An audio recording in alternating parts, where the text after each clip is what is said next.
Hoje eu estava lendo um artigo da revista Ultimato. O autor é Osmar Ludovico da Silva. Eu não sei se ele é um adventista do sétimo dia, ele usa bastante o termo sábado, mas eu gostei bastante da reflexão dele e gostaria de compartilhar com vocês. Eu vou ler. Em geral, ele usa a palavra sábado para se referir ao dia do Senhor. Eu prefiro, e para adequar mais a nossa realidade, eu vou usar o dia do Senhor, não o sábado em si.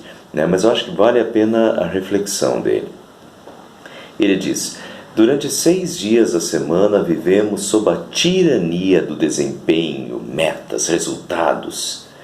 O dia do Senhor é um vislumbre da eternidade, que nos coloca em sintonia com o mistério do dia do Senhor, com a sacralidade do tempo.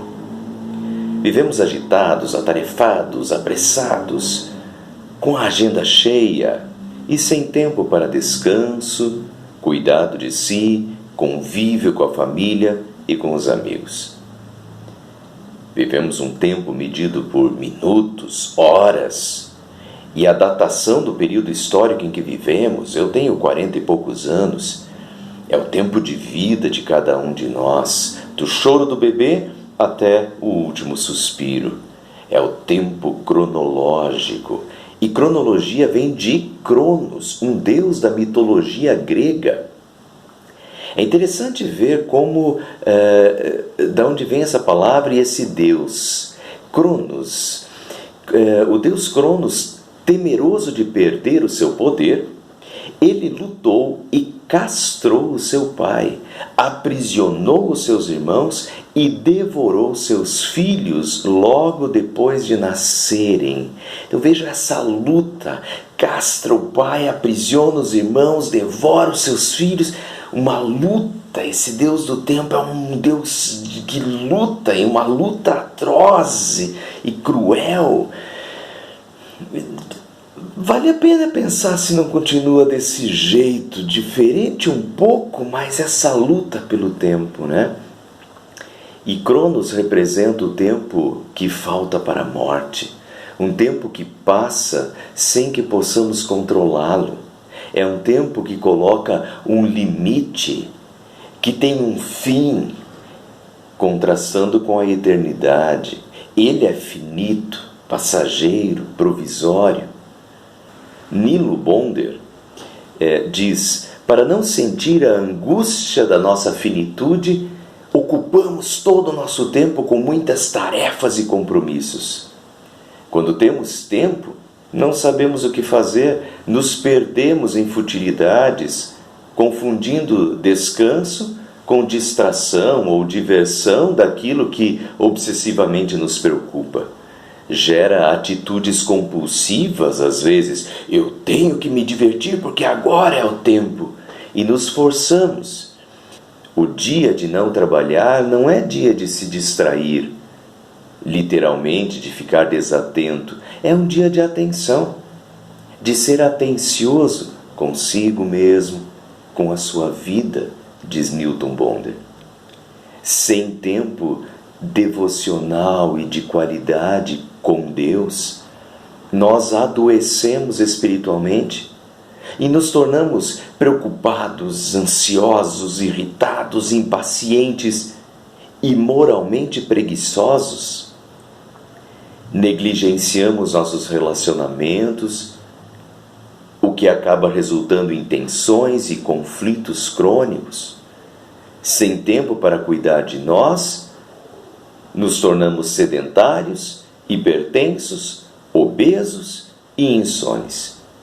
E surgem as patologias laboriais do trabalho, como o estresse e burnout. O Salmo 90 sinaliza que meditar sobre a nossa finitude, e o Salmo 90 fala que nós somos como a relva que floresce, viceja, murcha e seca. Portanto, falar sobre o Salmo 90 sinaliza que meditar sobre a nossa finitude não é um exercício mórbido, mas que nos ensina a alcançar, versículo 12 do Salmo 90, nos ensina a alcançar um coração sábio. Não se trata de reformular a nossa agenda, mas de uma transformação do coração que nos liberte da tirania do Cronos para a sabedoria do dia do descanso e do Kairos, que é um tempo de Deus e com Deus, que tem a ver com a eternidade. Embora seja um dos mandamentos do Decálogo de Moisés, ou seja, dos 10 mandamentos de Moisés, nós evangélicos não conhecemos muito bem a dimensão espiritual do dia do descanso. Um dia sem trabalho, um dia abençoado e santificado, pois Deus fez os céus e a terra em 6 dias e no 7º dia descansou. Na tarde do 6º dia, depois de haver criado homem e mulher à sua imagem e semelhança, Deus deu como concluído o seu projeto.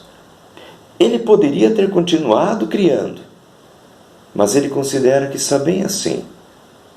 Chega e vai passar com o casal, Adão e Eva, vai passear com o casal, Adão e Eva, no jardim. Ao cessar o trabalho, ao entardecer do 6º dia, ele passeia para desfrutar do convívio de Adão e Eva e celebrar a beleza da sua obra na natureza. A gente tem bastante a aprender com isso. O dia do descanso é a libertação das preocupações, das manias, das obsessões, das ambições, que permite fazer um contato mais profundo com o íntimo de Deus, de mim mesmo, do outro, da natureza. Ao me libertar da tirania do fazer, da tirania do ser bem-sucedido, da tirania do ter que me divertir a qualquer custo, eu posso desfrutar então de um tempo reparador para o corpo, a alma e o espírito. Um dia sem compromisso e tarefas, dedicado à quietude, devoção, culto, celebração comunitária, convívio familiar, passeios, natureza, boa música, bons livros. O dia do descanso é uma pausa na penosa luta que o homem trava pela existência, uma trégua dos seus conflitos e desafios, uma trégua reconciliadora, pacificadora, restauradora do conflito do homem consigo mesmo, do homem com seu meio social, do homem com os seus próximos mais íntimos. Uma pausa restauradora para o corpo, para a alma e o espírito em sintonia com o divino, o eterno e o sagrado. Durante 6 dias da semana, nós vivemos sob a tirania do desempenho, das metas, dos resultados. O dia do descanso é um vislumbre da eternidade, que nos coloca em sintonia com o mistério do dia do Senhor, com o Kairos, o tempo de Deus, com a sacralidade do tempo. Então, eu gostei do artigo, enxergar a conexão entre o dia do Senhor, né? Um dia que Deus disse para a gente não trabalhar, um dia para a gente descansar. E a gente poderia traçar inúmeras conexões com o Antigo Testamento e é muito profundo de fato. Eu acho que o autor está completamente correto quando ele diz que os evangélicos não têm a correta noção do dia do Senhor e de como aproveitar o dia do Senhor. Mas através desse artigo eu gostei dele por essa conexão do dia do Senhor como um dia... ele fala de um vislumbre da eternidade. De fato, como a gente imagina a eternidade? A eternidade vai ser um tempo eterno e um tempo com Deus, né? Eterno com Deus, de amor ao próximo, de comunhão. Então, o domingo, o dia do descanso, de certa forma, é de fato uma antecipação que Deus nos dá um vislumbre da eternidade, desse tempo eterno. Já agora, no dia do Senhor, nós temos um dia para estar com o Senhor, um dia especial de comunhão com o Senhor, de comunhão com os irmãos na fé, de um tempo em que nós cessamos o trabalho. E isso é outra coisa interessante que ele fala, que Deus cessou o trabalho. Deus poderia ficar criando 30, 60, 90, um ano inteiro, porque Deus é todo poderoso e poderia fazer inúmeras coisas.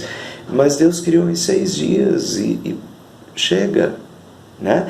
E às vezes a gente trabalha 6 dias, mas parece que não chega, e no dia do descanso ainda quer fazer mais, e chega em casa e não consegue parar quieto, ainda quer fazer muita coisa. E às vezes o tempo, né, de descanso do corpo, da psique, né, da psicológico, o tempo com a família se esvai com outras coisas, porque a pessoa não para, ela não se dá tempo, e dela continua estressada, corporalmente, psicologicamente, emocionalmente, porque ela não se dá tempo, um tempo que Deus deu. Deus deu o tempo, Deus criou o dia do descanso e Deus ordenou, é parte dos 10 mandamentos, é tão importante quanto qualquer outro dos 10 mandamentos. Parar de trabalhar, ter essa comunhão com Deus, essa comunhão com os irmãos, essa comunhão familiar, né? Parar e curtir a família também.